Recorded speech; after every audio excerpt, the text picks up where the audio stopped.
welcome to day 5. We've made it. If you're still in, put in the comments, I'm still in.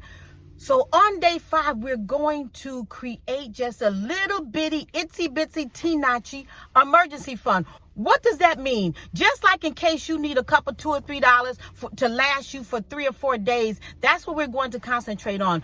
You don't have to overnight have $1 million in the bank for an emergency. If you can possibly find a way to put $50 away just in case something happens where you need that money and you don't have to go into panic mode because you already have $50 or $100 set aside.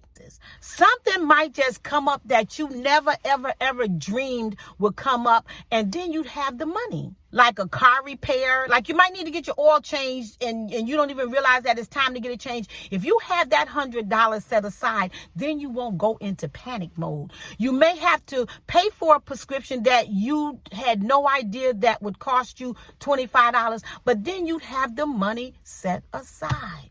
A small home repair. We never know what emergencies will come up from day to day, but just having that little tiny cushion will make such a big difference. Just knowing in your mind that you have this small safety net will also reduce your stress. This is what we're trying to do in retirement, not be so stressful.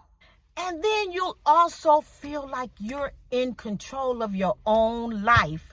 We're already on day 5. We only have a couple more days to go. And you will see that at the end of these 7 days, you will have so much more control over your money. I'll see you in day 6.